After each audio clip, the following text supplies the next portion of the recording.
U.S. President Donald Trump's trade war on Canada is now targeting the aerospace sector.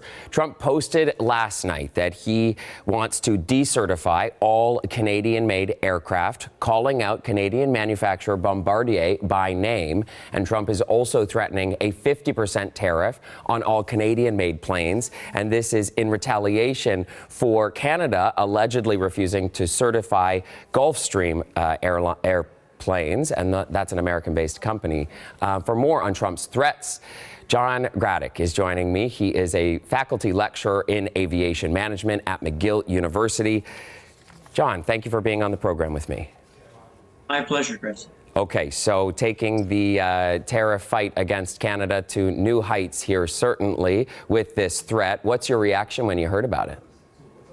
I was just flabbergasted when I heard it. I was, wondering what the next step would be, and this was not something I expected from the president. I think that there has been probably some misunderstanding about the impact that such a decertification of Canadian aircraft would have on the U.S. domestic air services.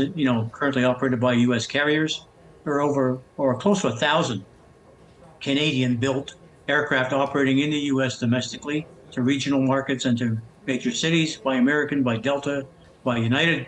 To decertify all Canadian-built airplanes would be a significant impact on the U.S. air market, and Americans would probably be very upset with such a decertification issue. Well, and it would also dramatically impact Canada as well, and the makers of those planes here. We are, though, hearing from American outlets that two industry officials have told federal regulators that these would only be involving new certifications, so new planes on a go-forward basis. What do you make of that caveat?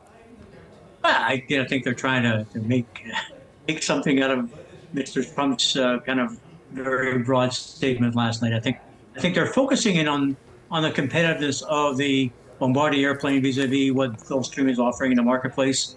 It is very obvious from the buyers of private aircraft these days that the Bombardier aircraft is much more satisfactory to the operators. It's an expensive airplane. These are $70, $80 million airplanes.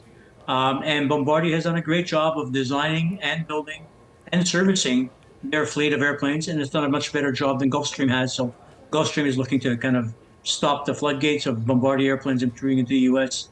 because they have a superior product, and this is just a market reaction to try to stave off a formidable competitor like Bombardier. Well, and I want to go back to Trump's stated reasons for this threat. He said that Canada has wrongfully, illegally, and steadfastly refused to certify Gulfstream 500, 600, and 700, and 800 jets, those series of jets. And yet, according to Transport Canada's website, Gulfstream 500, 600 models are already certified in the U.S. The 800 model also just received certification here in Canada. And really, this is more about paperwork around the 700 series. So what do you make about the fact that his stated reasons for all of this have just clearly been proved as false? I think that, the question of the statement saying that, Canada is illegally,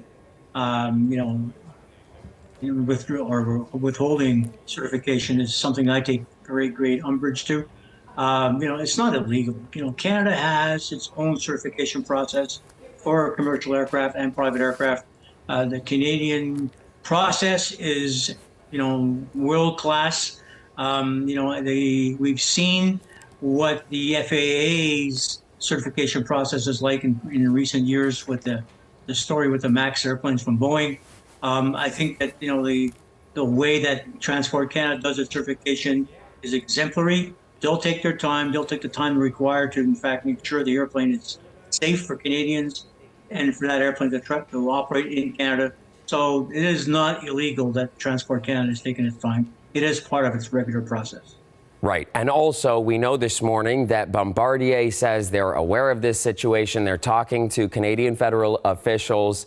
What do you think that Canada should do in response to this? There's a number of things, and you can go piecemeal, or you can go the nuclear option, as I call it. We have airspace in Canada that U.S. air jets use every day.